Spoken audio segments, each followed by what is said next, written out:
ایک نوجوان میرے پاس آیا، کہا جی میرا بیوی سے جھگڑا رہتا ہے، بہت سخت ہو جاتا ہے، مجھے کوئی تعویذ دے۔ میں کہا یار میں تعویذ والا پیر کوئی نہیں ہاں، لیکن ایک بات سن لو، بیوی پہ تعویذ اثر نہیں کرتا، جو مرضی تو لکھو۔ اور آپ سے بھی کہتا ہوں، یہ جو بیٹھے ہیں نا عامل، یہاں بھی بہت ہیں، ہاتھ جوڑتا ہوں، یہ سب فراڈی ہیں۔ نہ اپنا وقت ضائع کرو، نہ پیسے ضائع کرو۔ میرے اوپر سایہ ہو گیا ہے، میرے اوپر جن ہو گیا ہوا ہے، میرے اوپر کسی نے جادو کر دیا ہے۔ اللہ کی قسم یہ سب 2 نمبر بیٹھ، میں نے ان کو خوب آزمایا۔ ہمیں اللہ کے نبی نے کہا ہے کہ آخری 2 صورتیں ہر جادو کا توڑ ہیں، قل اعوذ برب الفلق، قل اعوذ برب الناس۔ یہ پڑھو، کوئی جادو نہیں رہے گا۔ جادوگر اتنے بات کہنے پہ ہر ایک تے پھوکے ماری جاندے ہیں۔ یہ سب روٹی کماتے ہیں، یہ سب فراڈی ہیں، فراڈی۔ اور یہ جو سوشل میڈیا پہ وظیفے بیٹھے ہوئے ہیں وظیفے بتانے، یہ بھی بالکل جاہل ان پڑھ لوگ ہیں۔ اتنے 1000 دفعہ اے پڑھو، ایک ہانڈی لے آؤ، ہانڈی دے سے توڑے وال پاواں گے، پھر اے کریں گے، پھر انہوں دم کریں گے، پھر انہوں زمین دباواں گے۔ اوہ الو کے پٹھے ہیں سارے، اور آپ بے وقوف ہو سارے جو ان کے پاس جاتے ہو۔ جس کو رب نے قل اعوذ برب الفلق قل اعوذ برب الناس کی صورت دی ہو، وہ اس کو پڑھے اور آیت الکرسی پڑھے، اس میں جادو ہو ہی نہیں سکتا۔ اتنے لمبے لمبے وظیفے بتاتے ہیں۔ دیکھو میرا نبی کا وظیفہ سنو۔ ایک شخص آیا، یا رسول اللہ میں چاہتا ہوں میرا رزق بڑھ جائے۔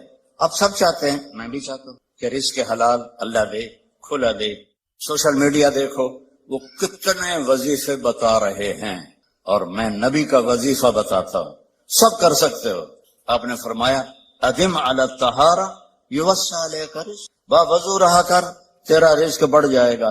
بتاؤ کوئی زور لگتا ہے؟ میں پچھلے 30 سال سے باوضو رہتا ہوں، جب سے میں نے یہ حدیث پڑھی، سوتا بھی وضو کے ساتھ، اور جب وضو میرا نہ ہو تو مجھے لگتا ہے کوئی چیز میرے اندر سے نکل گئی ہے، خالی خالی پن محسوس ہوتا ہے۔ وضو والے سے شیطان ڈرتا ہے۔ ایک دفعہ شیطان ہمارے نبی کے پاس آیا، آپ نے فرمایا یار یہ تو بتا تیرے دشمن کتنے ہیں؟ کہنے لگا جی 15 ہیں۔ آپ نے فرمایا کون کون؟ کا پہلا نمبر تھا تو ہی ہے، پہلے دشمن تو میرے آپ ہیں۔ پھر اس نے کہا وہ مومن اور مومنہ جو باوضو رہتے ہیں وہ میرے بڑے دشمن ہیں، ان سے مجھے بڑا ڈر لگتا ہے۔ وضو کر کے سو، موت آئی شہید مرو گے۔ وضو کر کے سو، وہ ایک فرشتہ ساری رات آپ کے لیے تسبیح پڑھتا رہے گا۔ وضو کی عادت ڈالو، شیطان آپ سے ڈرے گا۔ کتنا آسان وظیفہ میرے نبی نے بتایا۔ تو آپ نے گھروں کی زندگی سمجھائی، تو میں نے اس سے کہا بیویوں پہ تعویذ اثر نہیں کرتے۔ انہوں نے کہا پھر کیا کروں؟ میں کہا جب بھی کھانے پر بیٹھو 2-3 لقمے کھلا دیا کرو اپنے ہاتھ سے۔ کہا اس سے کیا ہوگا؟ میں کہا تو ایک لمحے کیا ہوگا؟ تو کچھ دنوں کے بعد اس کا فون آیا حال چال پوچھنے۔ میں نے کہا وہ میری بات پہ عمل کیا تھا؟ کہنے لگا نہیں۔ میں نے کہا کیوں؟ کہنے لگا شرم آتی۔ میں کہا الو دے پٹے، کمزور نہ لڑدیاں تینوں شرم نہیں آتی؟ اللہ نے عورت کو کمزور پیدا کیا ہے۔ ایک شخص آیا حضرت عمر سے ملنے، تو لے کر آیا بیوی کی شکایت سے، وہ مجھ سے بہت لڑتی ہے۔ آگے دیکھا تو ادھر بھی بیگم نے چڑھائی کی ہوئی تھی، عمر جیسی شخصیت، وہ چھوٹے چھوٹے گھر، آواز باہر جا رہی، وہ تھوڑی دیر سنتا رہا، کرنے لگا تھے تو میرے کو بھی چوکھا کام میں۔ وہ پیچھے مڑنے لگا، حضرت عمر کی نظر پڑ گئی۔ وہ بھائی خیریت کیسے آئے تھے؟ کہا جی جس کام واسطے آیا سی اتنے بھی ڈھیر سارا ہو رہا ہے، میں تانوں کی دساں۔ کہنی کیا ہے؟ کہا میری بیوی میں اس سے بہت لڑتی ہے۔ تو میں نے دیکھا آپ تو امیر المومنین، اتنی ہیبت تھی، نائی ان کی داڑھی کا خط بنا رہا تھا، ان کو چھینک آئی حضرت عمر کو، تو نائی کا پیشاب نکل گیا روب سے۔ تو وہ کہنے لگے آپ تو اتنے روب والے آدمی ہیں، وہ بیوی آپ کو کیا سنا رہی تھی؟ کہ دیکھو میرے پیارے، اس نے میرے بچوں کو پیٹ میں پالا، 9 مہینے اس کی تکلیف اٹھائی، اور ایک نہیں جتنے بچے پیدا ہوئے۔ یہ تکلیف جو عورت پہ گزرتی ہے وہ ہم تو نہیں جان سکتے۔ پھر اس نے ان کو دودھ پلایا، پھر وہ میرے کپڑے دھوتی ہے، پھر وہ میرے لیے کھانا بناتی، پھر وہ میرے گھر کو صاف ستھرا رکھتی ہے۔ اگر تھوڑا بہت وہ بول پڑے تو یہ تو بہت چھوٹی چیز ہے جو اس کا میرے اوپر احسان ہے۔ میں نے کہا جا، کھانے کا وقت تھا دوپہر کا، اس کو لقمہ کھلا پھر مجھے بتا۔ تھوڑی دیر کے بعد اس کا فون آیا، کہا مولانا صاحب تو عجب ہی ہو گیا، کیا ہوا؟ کہ میں نے اس کے منہ میں لقمہ ڈالا تو اس کا منہ ایسے کھلا رہے گا، اور کہنے لگی کس نے پٹی پڑھائی ہے تمہیں؟ تو خود تو نہیں کر سکتا۔ کہنے لگا مجھے مولوی طارق جمیل نے یہ پٹی پڑھائی۔ تو اس نے ایسے اللہ مولا طارق جمیل کو اور اس کے بچوں کو زندگی دے جس نے تمہیں انسان بنا دیا. اچھا ہمارے راجپوتوں کی ایک شاخ ہے رنگڑ، بہت ہی کڑوے ہوتے ہیں، جیسے کریلا نہیں کڑوا ہوتا ایسے وہ بائی نیچر کڑوے ہوتے ہیں. تو ایک ہمارے تو جماعت میں میرے ساتھ وقت لگاتے رہے مسلسل. اچھا میں یہ گھر کی زندگی بتاتا ہوں، عام طور پر علماء نہیں بتاتے، صرف عبادت پہ اٹک جاتے ہیں. تو میں نے ایک دن ان کو فون کیا، آگے ان کی بیگم نے اٹھایا، کون بول رہا ہے؟ تو رنگڑی میں نے کہا طارق جمیل بول. اچھا میں نے کہا صدیق بھائی کدھر ہیں؟ باہر گیا ہے. میں نے کہا بتا دینا اس کو میں نے فون کیا تھا. کچھ عرصے بعد فون آ گیا صدیق بھائی اور ہنستا جا رہا. میں نے کہا کیا ہوا بھائی صدیق؟ کہا میں گھر آیا تو میری بیگم نے کہا کہ وہ تھارے مولوی کا فون آیا تھا. میں نے کہا کون سا؟ کبھی جس نے تمہیں رنگڑ سے انسان بنا دیا. کہنے لگے میں نے کہا اللہ کی بندی میں پہلے انسان نہیں تھا؟ کہا نہیں. تو کیسے؟ کہتا ہے بتا ہماری شادی کو کتنے سال ہوئے؟ میں نے کہا 27 سال. کہا 27 سال میں کبھی مسکرا کے بولا ہے میرے ساتھ؟ تو کہنے لگا میں سر کو جانے لگا کہ واقعی میں تو کبھی بھی اس کے ساتھ ہنس کے نہیں بولا تھا. کئی دفعہ سنا چکا ہوں یہ کالج کے بچوں کو. صرف اللہ سے میرا پڑھائی میں کوئی شوق نہیں تھا. اسکول کالج میں نے بڑے اچھے اسکول میں پڑھا، کبھی فیل نہیں ہوا. سینٹرل ماڈل سے میٹرک کیا، گورنمنٹ کالج میں FSC، اور وہاں سے اللہ نے تبلیغ میں لگا دیا. یعنی میرے استاد بجائے اس کے کہ خوش ہوتے، میری 8ویں میں سیکنڈ آیا اسکول سینٹرل ماڈل پورے اسکول. تو میرے ٹیچر تھے یہاں سے پکڑ کے لگے اوئے تو پڑھتا تھا ہے نہیں، تو سیکنڈ میں آ گیا، نقل ماری.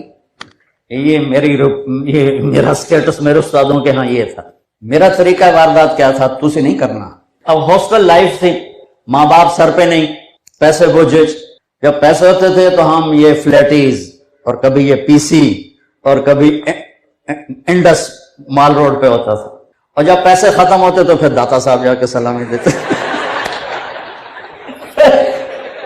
چلو یار داتا صاحب سلامی دے ابھی وہ جلدی پیسے آ جائے ماں پہ گل دے. تو یہ ہمارے یوں 2 چکر لگتے تھے، پیسے کوئی نہیں تو داتا صاحب، پیسے آ گئے تو PC. اس وقت یہ انٹر کانٹیننٹل ہوتا تھا. تو امتحان والے میں کہہ رہا تھا مانگو تو اللہ سے مانگو. امتحان صبح کیمسٹری کا ہے، نماز شروع کر دیتا، پیپر قریب آتے، نماز 5 وقت، اللہ اکبر. یہ کاروباری نماز تھی، پھر بھی میرا اللہ کیا کرتا تھا، صبح پیپر، یہ کیمسٹری کی کتاب پڑھی ہوئی ہے، یا اللہ میں تو پڑھی ہی کچھ نہیں، مہربانی کر رہا میں کھولن لگا جتھوں پیپر آمنا نا میں نے وچوں کٹ کے دے دے بسم اللہ. یہ واردات میں کوئی 10-15 دفعہ کرتا ہے. کھل گیا صفحہ، 5-10 ادھر پڑھ لیے، 5-10 ادھر پڑھ لیے. حافظہ میرا اچھا تھا، مجھے رٹے نہیں لگانے پڑتے تھے. یہ اللہ کی طرف سے گفٹ ہوتا ہے. یہ کوئی وہ نہیں بادام کھانے سے نہیں آتا، یہ اللہ کی طرف سے گفٹ ہوتا ہے. بادام کھاؤ حافظہ تیز ہو جائے گا، اللہ کی طرف سے ہوتا ہے. ورنہ تو پہلوانوں کا حافظہ سب سے زیادہ ہوتا ہے، 20 سے بادام روز کھا جاتے وہ سب سے زیادہ ان کا حافظہ خراب برباد ہوتا ہے. پھر دوبارہ یا اللہ کل دا پیپر بھی کھا دے، بسم اللہ الرحمن. ہر پیپر میں یہ طریقہ کرتا تھا، جب مانگنا ہو تو اللہ سے مانگنا ہو تو اللہ سے. اور ایک ایسا عجیب واقعہ کہ زولوجی کا پریکٹیکل، اور میں وہی خلیفے کا خلیفہ. جمعے کا دن میں کہلا بھی کم بن گیا، میں نے جا کے جمعے کی نماز پڑھی اور جمعے کی نماز میں دعا کی یا اللہ ہن میں واپس جانا پیا تے میں جا کے نا کتاب سرانے رکھ کے سو جاواں گا تے تو مینوں خواب ہی سارا پیپر دکھا دے. میں نے جمعہ پڑھا، اگے باویں جمعے دا چیتا ہی نہیں ہوندا کہ آج جمعہ ہی آئی تو آ رہا. جمعہ پڑھا، آ کے کتاب رکھی سرانے اور سو گیا. یا سویا تو میں نے دیکھا میں وہ پریکٹیکل روم میں ہوں اور ہمارے سامنے خرگوش رکھے گئے اور ڈسیکشن کے لیے نا ریبٹ ہوتے تھے، خرگوش ہوتے تھے، یہ کاکروچ پتہ نہیں کتنے کاکروچ مارے نام. تو میرے سامنے ایک سفید خرگوش آ گیا. اس طرف سے کمرہ کھلا، دروازہ، اور ایک شخص آئے، ہاف بازو والی شرٹ، سفید پتلون، اور انہوں نے 5 سوال لکھائے. کہا کوئی سے 4 کرو، کوئی سے 4 کرو. اس 4 میں ایک وہ ریبٹ بھی شامل تھا. میں اسی وقت اٹھا، میری آنکھ کھلی تو مجھے سارے سوال یاد تھے. کیا اس نے کہے، ٹک ٹک ٹک ٹک ٹک ٹک ٹک 2-4 دفعہ پڑھے. جب میں بیٹھا تو ایک دم خرگوش آنے شروع. میں کہا بھائی بسم اللہ دی برکت آ گئی، پہلا تھا آ گیا. تھوڑی دیر میں نے دیکھا ادھر سے پروفیسر صاحب آیا، اللہ ان کو غریق رحمت کرے، نام بھول گیا، شکل یاد ہے، وہی ہاف شرٹ، سفید پتلون. میں کہا بھائی 2 کم تو ہو گیا، ہوں ویکھو ہوں پیپر کی ہوندا ہے. انہوں نے جو کوشچن لکھانے شروع کیے تو ایک میرے خواب سے باہر تھا، باقی 4 میرے خواب کے اندر تھے. تو ایک یاد ہے کہ اس ریبٹ کو کھولو اور اس کا ڈائجسٹو سسٹم وہ اوپن کر کے ہمیں دکھایا جائے. یہ مجھے یاد ہے کیونکہ خرگوش آگے پڑا ہوا تھا، باقی کیا تھے وہ یاد نہیں. سب سے پہلے اللہ کے فضل سے میں پیپر حل کر کے باہر نکلا. تو مانگو تسی میں کام شروع کر دیے تھوڑا آج کل کمپٹیشن ہی بہت ہے. وَإِذَا سَأَلْتَ فَاسْأَلِ اللَّهِ وَإِذَا اسْتَعَنْتَ فَاسْتَعِنْ بِاللَّهِ لا الہ الا اللہ. مانگو تو اللہ سے مانگو، جھولی پھیلاؤ تو اللہ کے سامنے پھیلاؤ، ہاتھ پھیلاؤ تو اللہ کے سامنے پھیلاؤ، پکارو تو اللہ کو پکارو. اور ایک خوبصورت مثال دیتا ہوں قرآن سے. یا ایھا الناس ضرب مثل فاستمعوا لہ. اللہ تعالیٰ کہتا ہے میرے بندو تمہیں ایک مثال دوں، تمہیں ایک مثال دوں، ذرا غور سے سننا. اللہ کہتا ہے فاستمعوا، ذرا غور سے سننا. کا کیا؟ کہ ان الذین تدعون من دون اللہ لن یخلقوا ذبابا ولو اجتمعوا لہ. مجھے چھوڑ کر جن کو پکارتے ہو نا، ان سے کہو ایک مکھی پیدا کر کے دکھا دے. ایک مکھی. کسی اللہ کے سوا کتنی مخلوق ہے، جبریل سے لے کر نیچے انبیاء تک، بلکہ جبریل نیچے ہے، انبیاء اوپر ہیں، رسول اس سے بھی اوپر ہے. لیکن میرا اللہ کہتا ہے کہ آپ ان سب سے کہو ایک مکھی بنا دیں. کوئی مکھی بنا کے دے دے تو پھر بے شک اس سے بھی مانگ لینا، مجھ سے بھی مانگ لینا. نہیں، نہ مکھی بنا سکتے ہیں، نہ مکھی کا چھینا تم سے واپس لے سکتے ہو. وَإِن يَسْلُبْهُمُ الذُّبَابُ شَيْئًا لَا يَسْتَنقِذُوهُ مِنْهُ ضَعْفَ الطَّالِبِ وَالْمَطْلُوبِ. اور مکھی آئی، یہاں بیٹھی، سرنج ڈالی، پانی باہر نکالا. اب میرا اللہ کہتا ہے یہ پانی واپس لا کے دکھا دے. یہ پانی کسی سے کہو یہ پانی واپس لا کے دکھا دے. لا الہ الا اللہ.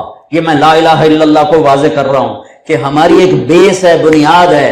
ہم کسی پتھر کے آگے جا کے نہیں جھک جاتے، کسی درخت کے آگے جا کے نہیں جھک جاتے، ہم انسانوں کو سجدہ نہیں کرتے، ہم قبروں کو سجدہ نہیں کرتے، ہم ایک اللہ کے سامنے سجدہ کرتے ہیں. یہ ماتھا صرف اللہ کے سامنے جھکتا ہے، اس کے علاوہ یہ ہاتھ اللہ کے سامنے پھیلتے ہیں. وَإِذَا سَأَلْتَ فَاسْأَلِ اللَّهِ وَإِذَا اسْتَعَنْتَ فَاسْتَعِنْ بِاللَّهِ. لا الہ الا اللہ. اس ساری کائنات کا ایک مالک ہے جس کے ہاتھ میں کل کائنات کے خزانوں کی چابیاں ہیں. ہاں، لینے کا راستہ کیا ہے؟ لینے کا راستہ کیا ہے؟ محمد الرسول اللہ. لینے کا راستہ ہے کلمے کا دوسرا حصہ محمد الرسول اللہ. بس محمد ہی بن جا، محمد ہی بن جا. لا الہ الا اللہ پاسپورٹ ہے اور محمد الرسول اللہ ویزا ہے. لا الہ الا اللہ پاسپورٹ ہے، محمد الرسول اللہ ویزا ہے. ویزا لگوا لو. پاسپورٹ اللہ نے پہلے ہی دے دیا ہے، پاسپورٹ کی محنت نہیں کرنی پڑ رہی، صرف ہمیں ویزا لینا ہے. مرنے سے پہلے محمدی ویزا لینا ہے. اور میں کہا کرتا ہوں اسی کالج کے بیانوں کے ماحول میں بھی، عام ماحول میں بھی، ہمارے پورے ملک میں نقل لگا کے لوگ پاس ہو جاتے ہیں، نقل مارنے پاس ہو جاتے ہیں. تو ہم تو لے جاتے تھے ایسے چھوٹے چھوٹے بنا کے، پھر نزلہ لگا کے رومال کے اندر ایسے بند کر کے. ایک ہمارا میرا دوست، میرا کلاس فیلو بھی، روم میٹ بھی مر گیا بیچارہ، جوانی میں مر گیا. وہ اتنا بھولا بالا تھا، وہ دیہاتی تھا بڑے ذمہ دار کا بیٹا. وہ پوری کتاب اٹھا کے نا جیب میں ڈال کے لے گیا. اور اس کی بد نصیبی، سب سے سخت جو تھے ٹیچر عاصم نذیر صاحب، وہ اس کے نگران لگے. اس نے بڑا چولا پہن لیا، اب اس نے یوں جیب میں ڈالا ہوا. اب ہاں تو کر کے لکھ رہے تھے. اب وہ جب یوں نکالتا نا تو میں ادھر سے دیکھ رہا تھا، تو وہ کتاب اس کے نا یہاں پھنس جاتی، یہاں آ کے اس کو یوں کرتا رہتا یہاں تک کہ نذیر صاحب پھر واپس آنا شروع ہوتے. پھر وہ جیب میں ڈال کے پھر یوں کر کے بیٹھ جاتا. پھر جب وہ جاتے پھر وہ یوں نکالتا رہتا. وہ یہاں کے اٹک جاتی. جو اس نے چولا بڑا پہنا تھا کہ کتاب لک جاؤ، بالکل ہی لک گئی، باہر ہی نہیں نکلی. تو میں کہتا ہوں ارے بھائی نقل لگا کے پاس ہوتے ہو، حکومت پاس کر دیتی ہے. میں کہتا ہوں اپنے نبی کی نقل لگا لو، اللہ پاس کر دے. اللہ کی قسم، اللہ نے ایک روپ پسند کیا، وہ محمد الرسول. صرف کائنات میں ایک حبیب بنایا، صرف ایک. جیسے وہ وحدہ لا شریک ہے، ایسے اس کا حبیب بھی ایک وحدہ لا شریک ہے. اللہ کے ہاں اس کی طفیل آگے لوگوں کو اس کی محبت ملے گی، وہ الگ ہے، وہ پھر وہاں کے صدقے میں ہے، اس دروازے سے ملی ہے. ورنہ اللہ نے کائنات جب سے بنائی ہے ایک حبیب بنایا، ایک صرف ایک. محمد، احمد، ماحی، حاشر، عاقب، فاتح، خاتم، ابو القاسم، طٰہٰ، یاسین. یہ رب نے نام دی اپنے محبوب. جیسے ماں بچے سے پیار کرتی ہے تو کبھی کہتی ہے، صرف نام نہیں لیتی کہ میرا طارق جمیل، میرا لڈو، میرا پیڑا، میرا مکھن. ہاں جی پتہ نہیں کی کچھ بڑا شبدی بیچاری، وہ خاص طور سے دیہاتی جو ہوتی ہے نا وہ تو بڑے عجیب عجیب ہوتے ہیں۔ تو ایک ہماری ماسی وسائی ہوتی تھی مشانی، وہ اپنے بچوں سے لاڈ کر دی، وے میں تیرے ٹوٹے کراں، میں تیری کنی چاڑاں، میں تیریاں بوٹیاں بناواں۔ یہ دیہاتی ماں کے لاڈ تھے۔ تو لاڈ میں محبت میں آدمی کئی نام دیتا ہے اپنے محبوب کو۔ تو میری بات کو گھروں میں جا کے ایگزامن کرو کہ ماں صرف نام سے نہیں بلاتی، پتہ نہیں کیا کیا کہتی، پتہ نہیں کیا کیا کہتی۔ یہی کچھ میرے رب نے اپنے حبیب کے ساتھ کیا ہے۔ محبت کا اتنا زیادہ پیچھے پریشر ہے کہ صرف محمد سے ادا نہیں ہو رہا، تو محمد، احمد، ماہی، حاشر، حاقب، فاتح، خاتم، ابو القاسم، طہ، یاسین، مزمل، مدثر، شاہد، مبشر، نذیر، داعی اللہ، سراج منیر، رؤوف، رحیم، حریص، عزیز، یہ سب قرآن سے آپ کو بتا رہا ہوں۔ رحمت للعالمین، کافۃ للناس بشیر و نذیرا، مزمل، مدثر، ایھا النبی، ایھا الرسول۔ کیا میرے رب نے اپنے محبوب کو نام دیے ہیں، اور ہر لفظ میں نیا مطلب پیدا کیا ہے، ہر لفظ میں محبت کی شان چھلکتی ہے کہ میرے رب کو اپنے اس محبوب سے پیار ہے۔ اپنے نام میں نقطہ نہیں لگایا، حبیب کے نام میں نقطہ نہیں، محمد میں نقطہ نہیں، اللہ میں نقطہ نہیں، احمد میں نقطہ نہیں، بغیر نقطے کا اللہ، بغیر نقطے کا محمد، بغیر نقطے کا احمد، پھر اللہ 4 حرف، محمد 4 حرف، احمد 4 حرف، ٹوٹل مل کے 12۔ جب کلمہ توحید و رسالت بنایا تو لا الہ الا اللہ 12 حرف، محمد رسول اللہ 12 حرف ہیں۔ سبحان اللہ، کیا تول کے کلمہ بنایا ہے۔ میرے عزیزو، دنیا کو جنت بنانا ہو یا آخرت کی جنت کو لینا ہو، اللہ کی قسم، اللہ کی قسم، ہمارے ایک بزرگ کہا سکتے تھے، کروڑ دفعہ قسم اٹھا کے کہا جا سکتا ہے، اللہ کی قسم، کروڑوں دفعہ قسم، ایک ہی راستہ ہے، محمد ہی بن جاؤ۔ پیسے سے زندگی خوشحال نہیں ہوگی، پیسے سے چیزیں آئیں گی، خوشی نہیں آئے گی، پیسے سے گھر آئیں گے، خوشی نہیں آئے گی، پیسے سے گاڑیاں آ جائیں گی، عزت نہیں ملے گی۔ صرف ایک راستہ ہے اللہ تک، اللہ کو پا لینے کا، اللہ کو ساتھ لینے کا، وہ ہے جناب رسول اللہ صلی اللہ تبارک و تعالی علیہ وسلم کی پاک پاکیزہ مبارک زندگی، جو کھلی کتاب کی طرح موجود ہے، محفوظ ہے۔ تو اللہ تعالیٰ کو جو چیز سب سے زیادہ پسند ہے ایمان کے بعد، لا الہ الا اللہ محمد رسول اللہ کے بعد، وہ بندے کا صبر ہے۔ وَلَنَبْلُوَنَّكُمْ بِشَيْءٍ، تھوڑا سا، من الخوف والجوع، بھوک، ونقص من الاموال والانفس، مال اور جان میں کمی، پھر کیا ہے، والثمرات، اور کاروبار میں کمی، کھیتیوں میں کمی، پھر کیا کرو، وَبَشِّرِ الصَّابِرِينَ، وَبَشِّرِ الصَّابِرِينَ، صبر والوں کو بشارت دے دو، اولئک علیہم صلوات، ان کو اللہ شاباش دے رہا ہے۔ صلوات کا ترجمہ میں کرتا ہوں شاباش، کہ اللہ کہہ رہا ہے شاباش، واہ واہ، کیا کہنے، ورحمہ، اور رحمت دے رہا ہے، وَأُولَئِكَ هُمُ الْمُهْتَدُونَ، اور یہی ہیں ہدایت یافتہ۔ ایک دفعہ ابن القیم رحمہ اللہ کی اب تو نہ کتاب یاد ہے نہ پڑھا یاد ہے، سوائے ایک فغان بے شرر سینے میں باقی رہ گئی، سوز بھی رخصت ہوا جاتی رہی تاثیر بھی۔ تو انہوں نے تمام صفات ایمان کے ساتھ صبر کو قرآن سے دکھایا تھا۔ ایمان کے ساتھ صبر، نماز کے ساتھ صبر، روزے کے ساتھ صبر، ذکر کے ساتھ صبر، جہاد کے ساتھ صبر، انفاق کے ساتھ صبر، تبلیغ کے ساتھ صبر، ہر چیز کے ساتھ صبر صبر صبر صبر صبر۔ صبر انسان کے ایمان میں ایسے ہے جیسے جسم میں روح ہوتی ہے، روح نکل جائے تو جسم میت ہوتا ہے، ایمان میں سے صبر نکل جائے تو صبر بے جان ہو جاتا ہے۔ وَاسْتَعِینُوا بِالصَّبْرِ وَالصَّلَاةِ، مجھ سے مدد طلب کرو صبر اور نماز سے۔ پھر آگے کہا ان اللہ مع الصابرین، میں نمازیوں کے ساتھ نہیں، میں صبر والوں کے ساتھ۔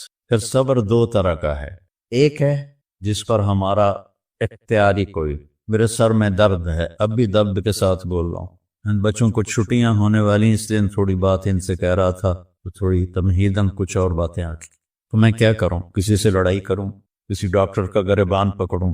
میرے لیے صبر کے سوا چارہ کوئی، مجھے صبر ہی کرنا ہے، اور اپنا دوا کھانی ہے، اگر اللہ اس میں شفا ڈال دے تو اس کی مرضی، نہیں ڈالی تو بھی اس کی مرضی پر راضی دے۔ یہ صبر ہے غیر اختیاری۔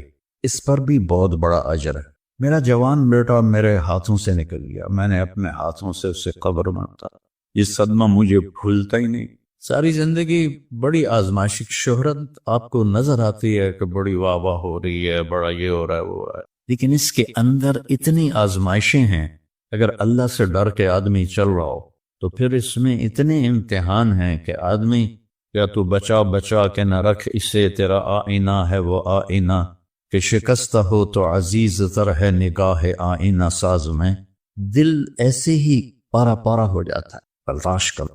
ایسے ہی زندگی میں انسان اندھیرا، اس کی آزمائشیں ہیں، اس کی پریشانیاں ہیں، اس کے غم ہیں، اس کے صدمے ہیں، اور روشنی تھوڑی دیر کے لیے جو آتی ہے وہ اس کی خوشیاں ہیں، جو لمحے کے لیے آتی ہیں اور غائب ہو جاتی۔ تو ہمیشہ کی خوشی جس میں غم نہ آئے وہ جنت ہے، اور ہمیشہ کا غم جس میں خوشی نہ آئے وہ جہنم ہے۔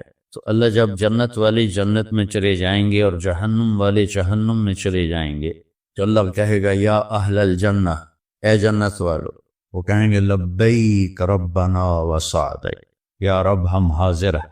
تو اللہ پوچھے گا کم لبثتم فی الارض عدد السنین، فیصلہ آباد میں کتنی زندگی گزاری تھی؟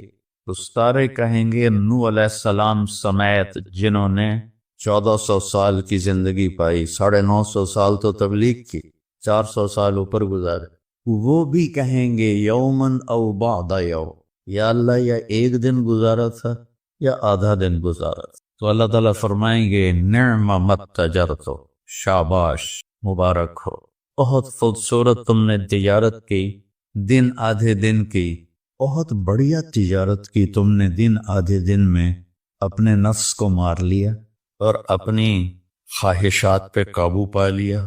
تو آج تم نے کیا تجارت کی ہے؟ تم نے رحمتی و کرامتی و جنتی، تم نے ان ناگواریوں کو برداشت کرنے کے بدلے میں میری دائمی رحمت کو خریدا، میرے دائمی اکرام کو خریدا، اور میری ہمیشہ کی جنت کو خریدا۔ خالدین فیہا، جاؤ مزے کرو، کوئی موت نہیں۔ تو میرے نبی نے فرمایا اگر موت ہوتی تو یہ خوشی سے مر جاتا، لیکن موت ہے۔ پھر اللہ تعالیٰ جنت جہنم والوں کو پکارے گا یا اہل النار، وہ کہیں گے لبیک ربنا وسعدیک۔ تو اللہ پوچھیں گے کم لبثتم فی الارض عدد السنین، کتنی عمر گزاری دنیا میں؟ تو سب سے لمبی عمر پانے والی قوم عاد تھی، عرب۔ ایک عرب بائدہ ہیں، ایک عرب عاربہ ہے۔ عرب بائدہ وہ ہیں جو مٹ گئے، ان کا نشانی نسلیں ختم ہو، اس میں قوم عاد ہے۔ ان کا بچہ ابن کثیر نے لکھا ہے 300 سال میں بالغ ہوتا، ہماری 300 سال میں 6 نسلیں ختم ہو جاتی، 300 سال میں بالغ ہوتے، 500 600 سال 800 700 سال ان کی اوسط ان کی عمریں ہوتی تھی، اور بوڑھے نہیں ہوتے تھے۔ ایسے درخت کو پکڑ کے اکھاڑ کے پھینک دیتے، ایسے پکڑ اکھاڑ کے پھینک دیتے، جیسے ہم تیلے کو اکھاڑتے ہیں تو پورے درخت کو اکھاڑ دیتے۔ تو اتنی لمبی زندگی گزارنے والی قوم، اور باقی سارے اہل جہنم کہیں گے یومن او بعد یوم، یا اللہ ایک دن، اور دوسرے کہیں گے نہیں غلط کہہ رہے ہیں، آدھا دن، آدھا دن، لم یلبثوا الا عشیۃ او ضحیٰ۔ اللہ تعالیٰ فرمائیں گے بئس ما اتجرت فی یوم او بعد یوم، کیا گھاٹے کا سودا کیا تم نے دن آدھے دن کے بیچ۔ جس کو اللہ گھاٹا کہے وہ گھاٹا ہے، یہاں کے گھاٹے تو اوپر نیچے ہوتے رہتے۔ تاجر کو ایک سیزن میں نقصان ہوتا ہے، اگلے سیزن میں اللہ اس کو ڈبل نفع دے دیتا ہے، اللہ کا نظام ہے۔ کتنا برا سودا کیا تم نے دن آدھے دن کا۔ غضبی، میرے غضب کو خریدا، سخطی، میری ناراضگی کو خریدا، ونار جہنم، اور جہنم کی آگ کو خریدا، خالدین فیہا، پڑ جاؤ ہمیشہ کے لیے۔ تو میرے نبی نے فرمایا لو کان الموت لماتوا طرحا، اگر موت ہوتی تو یہ غم سے مر جاتا۔ اور جنت والے لو کان الموت لماتوا فرحا، اگر موت ہوتی تو وہ خوشی سے مر جاتا۔ تو ابدی خوشی جنت میں ہے اور ابدی غم جہنم میں ہے. ابھی ایک آیت پڑھی تھی مولوی نعمان نے، لہم ما یشاءون فیہا ولدینا مزید. جنت میں جو کچھ تم چاہو گے تمہیں ملے گا، جتنا چاہو گے اتنا ملے گا، جس وقت چاہو گے اس وقت ملے گا. پھر جہاں تمہاری سوچ بھی نہیں ہے وہاں سے ہم مزید دینا شروع کریں گے اور دیتے جائیں گے. نہ زندگی ختم ہوگی نہ اللہ کی عطا ختم ہوگی. ایک چیز کو ہم دنیا میں چاہے کتنی خوبصورت ہو، کچھ دن کے بعد اس کی کشش ختم ہو جاتی ہے، کیونکہ اس کا حسن ٹھہرا ہوا ہوتا ہے، ٹھہرا ہوا ایک ہی جگہ ہوتا ہے، اور پھر کٹنا شروع ہو جاتا ہے. لیکن جنت میں کیا ہوگا؟ میرے رب کی عزت کی قسم جو سن رہا ہے، اگر آپ ایک ٹہنی کو بھی دیکھنا شروع کرو گے نا، ایک ٹہنی پورا درخت میں ایک ٹہنی، تو اس کو بھی ہزاروں سال دیکھتے رہو گے تو آپ کا جی نہیں بھرے گا کہ اللہ اس کے حسن کو بڑھاتا رہو، بڑھا رہو. اپنی بیوی کو، جنت کی حور کو لاکھوں سال ایسے بیٹھ کے دیکھتے رہو گے تو تمہارا دل نہیں بھرے گا کہ اس کا حسن ہر لمحے پہلے سے اوپر، پھر اس سے اوپر، پھر اس سے اوپر، پھر اس سے اوپر، اور پھر آگے کوئی حد ہی کوئی، یہاں تو حد ہے نہیں، اس کے آگے کوئی حد ہی کوئی نہیں. لہذا کئی بچے پوچھتے ہیں جنت میں ہمیشہ رہیں گے تو پھر کیا کریں گے، بور نہیں ہو جائیں گے؟ میں کہا بیٹا آپ لوگ دنیا کی زندگی پہ قیاس کرتے ہو کہ بور ہو گئے. تو میری بہن کے بچے چھوٹے تھے تو جب وہ کچھ کھیل کھول کے تھک جاتے تو پھر ماں سے کہتے اب کیا کریں، اب ہم کیا کریں. تو وہ ہم نے دنیا پہ قیاس کیا ہوا ہے کہ جیسے یہاں بور ہو جاتے ہیں، ایک لمحے کے کروڑویں حصے میں بھی اللہ کی عطا ایسے جا رہی ہوئی، ایسے جا رہی، ایسے جا رہی. تو لہٰذا آپ کسی چیز سے بھی آپ کا دل نہیں بھرے گا، چاہے آپ خربوں، کیونکہ خربوں اربوں جو ہے نا یہ دنیا کے لیے ہیں، وہاں کی کوئی حیثیت نہیں ہے. یہ تھوڑا سا اوپر جا کے ویسے ہی ٹائم ختم ہو جاتا ہے. ٹائم میں تو اللہ نے ہمیں باندھا ہے. تو ولدینا مزید، یہ جنت والوں کے لیے سب سے اعلیٰ درجے کی آیت ہے. لہم ما یشاءون فیہا ولدینا مزید، جو چاہو گے پاؤ گے، اور پھر ہم مزید. ایک حدیث بھی یاد آ گئی، ایک جنتی ایسے بیٹھا ہوگا ایک لگا کے اپنے تخت پر، اس سامنے ایک منظر ہوگا، اس کو دیکھنے کے مزے لے، اس میں اس کو سال ہا سال گزر جائیں گے. تو اللہ کہیں گے میرا بندہ تھا ہکو شاید بھی پھنس گیا ہے نا، کوئی اور شاید بھی کھاؤ. تو اس کے ایسے بیٹھا ہوگا تو اس کے کندھے پہ ایسے کوئی ہاتھ مارے گا، تو ایسے ہی وہ پیچھے مڑ کے دیکھے گا تو ایک لڑکی کھڑی ہوگی جس نے 100 جوڑے پہنے ہوں گے، اور ان جوڑوں میں اس کا پورا جسم چاندی کی طرح، شیشے کی طرح چمک رہا ہوگا. جب اس کے چہرے کو دیکھے گا، ان گالوں میں اس سے اپنا چہرہ نظر آئے گا، ایسا شفاف ہوگا. یہ جب اس کے سینے پر نظر پڑے گی تو اس میں اپنا چہرہ دیکھے گا، جب اس کے پیٹ پر نظر پڑے گی تو اسے اپنا چہرہ نظر آئے گا، تو انہیں ہی کملا ہو جائے گا. وہ کہے گی اما لک فینا من رغبت، آپ کو میری ضرورت ہے؟ کہے گا بلا، کیوں نہیں، پر تو ہے کون، میری جنت کی تو نہیں ہے. یہ جو 72 حوریں ہیں یہ تو شروع میں ہے، پھر تو ملتی ہی رہیں گی. ہر نعمت، صرف بور نہیں، ہر نعمت ملتی رہے. تو وہ کہے گا بلا لیکن من انتی، یہ تو بڑا چاہ رہا ہے لیکن تو ہے کون؟ وہ کہے گی انا من اللواتی قال اللہ تعالی ولدینا مزید، میں ان میں سے ہوں جن کے بارے میں اللہ کہتا ہے ولدینا مزید، ولدینا مزید، ولدینا مزید، ہم پھر تمہیں اور بھی دیں گے، اور بھی دیں گے، اور یہ چند دن ہیں گزار لو میری مان. جہنم والوں کے لیے سب سے خوفناک آیت ہے فذوقوا فلن نزیدکم الا عذاب، ان کا عذاب ایک جگہ پہ نہیں ٹکا ہوگا، بڑھتا جائے گا، بڑھتا جائے گا، بڑھتا. فیعذبہ اللہ العذاب الاکبر، عذاب اکبر کہنے والا اللہ اکبر ہے تو کتنا بڑا ہو. النار الکبریٰ، بہت بڑی آگ. جہنم سے کسی کو نکال کے دنیا کی آگ میں لٹا دیا جائے تو وہ ایسی گہری نیند سوئے گا کہ اس کی آنکھ ہی نہیں کھلے گی، وہ اسے ٹھنڈک محسوس ہو. اور جہنم کی دیوار میں سوئی کے ناکے کے برابر سوراخ ہو جائے تو اس سے جو چنگاری نکلے گی